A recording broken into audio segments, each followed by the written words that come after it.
Because એટલે કારણ કે, તો અહીંયા બીકોઝ વાળા વાક્યોનું આપણે અંગ્રેજી કરીશું. હું આવીશ નહીં, તો આવીશ નહીં એટલે ભવિષ્યકાળ તમને ખબર પડી ગઈ. તો આઈ વિલ નોટ કમ. હું આવીશ તો આઈ વિલ કમ. હું આવીશ નહીં તો આઈ વિલ નોટ કમ. એટલે હું આવીશ નહીં, કારણ કે એટલે બીકોઝ.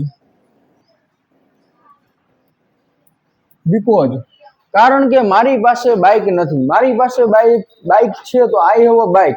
મારી પાસે બાઇક નથી તો થાય I have not a bike. I have not a bike. હું આવીશ નહીં, I will not come because I have not a bike. એના પછી છે તેઓ ન આવ્યા, કારણ કે તેઓ ઘરે ન હતા. તેઓ ન આવ્યા એટલે થાય તેઓ આવ્યા તો they કેમ. તેઓ ન આવ્યા તો એનું અંગ્રેજી થાય they did not come. નકાર છે એટલે did not આવશે. they did not come because. કારણ કે એટલે થાય because.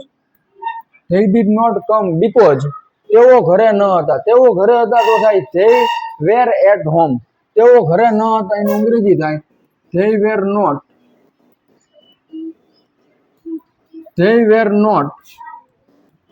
at home. હશે. એના પછી ત્રીજું વાક્ય છે તેણી ગેરહાજર હશે, કારણ કે તેણી બીમાર છે. તો તેણી ગેરહાજર હશે એનું અંગ્રેજી થાય she will be absent. she will be absent એટલે તેણી ગેરહાજર હશે. ગેરહાજર એટલે એબસન્ટ અને હશે એટલે will be ભવિષ્યકાળ દર્શાવે. કારણ કે તો because. તેણી બીમાર છે. તેણી એટલે સી, છે એટલે ઇજ અને બીમાર એટલે sick. SICK. તેણી ગેરહાજર હશે. she will be absent because she is sick. તો આવી રીતે બીકોઝ વાળા વાક્યોનું આપણે અંગ્રેજી કર્યું ઈઝીલી રીતે. એના પછી હવે જોઈ ધેટ્સ વાય. ધેટ્સ વાય એટલે થાય એટલે જ. તો એટલે જ તેઓ ત્યાં જઈ રહ્યા છે, એટલે જ હું આવીશ નહીં, એટલે જ મારે વહેલા ઉઠવું પડે છે. આવા વાક્યનું હવે આપણે અંગ્રેજી કરીએ સાવ ઈઝીલી રીતે. એટલે જ એટલે થાય ધેટ્સ વાય. ધેટ્સ વાય તેઓ ત્યાં જઈ રહ્યા છે. જો વાક્ય જવાની ક્રિયા ચાલુ છે એટલે ચાલુ વર્તમાન કાળ, તો એમિજાર પ્લસ આઈએનજી વાળું રૂપ. That's why they are. They સાથે આર આવે. જઈ રહ્યા, જવું એટલે going. That's why they are going there. એટલે જ તેઓ ત્યાં જઈ રહ્યા છે. એના પછી બીજું વાક્ય આપેલું છે એટલે જ હું આવીશ નહીં. એટલે જ એટલે આપણે જોયું કે ધેટ્સ વાય. ધેટ્સ વાય હું આવીશ તો આઈ વિલ કમ. હું આવીશ નહીં તો નકાર છે એટલે I will not come. That's why I will not come. એના પછી આપ્યું છે એટલે જ મારે વહેલા ઉઠવું પડે છે. તો એટલે જ એટલે થાય ધેટ્સ વાય. ધેટ્સ વાય મારે વહેલા ઉઠવું પડે છે. મારે એટલે આય. હવે કર્તાને પરાણે આ ક્રિયા કરવી પડે એટલે હેવ ટુ અથવા હેજ ટુ આવે. તો આઈ સાથે have to. I have to. વહેલા ઉઠવું એટલે થાય get up. That's why I have to get up અને early. Get up early. That's why I have to get up early એટલે થાય એટલે જ મારે વહેલા ઉઠવું પડે છે. તો આવી રીતે આવા ધેટ્સ વાય વાળા વાક્યોનું આપણે અંગ્રેજી ઈઝીલી રીતે કરી શકીએ. એના પછી લાસ્ટ છે સ્ટીલ. સ્ટીલ એટલે થાય હજી. STILL. સ્ટીલ એટલે હજી. આ પાંચમો શબ્દ છે.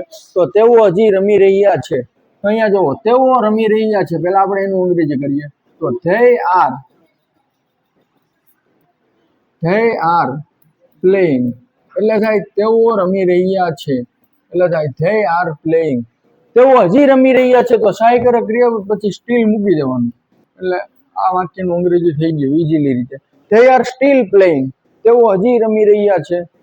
તેઓ હજી અભ્યાસ કરી રહ્યા છે. they are still studying. એના પછી છે તેઓ બધા હજી બેઠા છે. તેઓ બધા એટલે થાય they all are. બેઠા છે એટલે સિટિંગ. અહીં આઈએનજી વાળા રૂપનો ઉપયોગ કરવાનો. બેઠા છે એટલે they are બેઠા છે એટલે શું થાય સિટિંગ.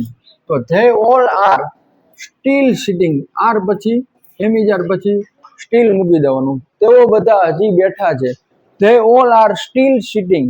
SITTING, અહીંયા ડબલ ટી થઈ જશે નિયમ પ્રમાણે. રમીજ હજી ગાડી ચલાવી રહ્યો છે. તો રમીજ એટલે રમીજ. રમીજ ગાડી ચલાવી રહ્યો છે એનું અંગ્રેજી થાય Ramiz is driving a car. Ramiz ગાડી ચલાવી રહ્યો છે એનું અંગ્રેજી થાય Ramiz is driving a car.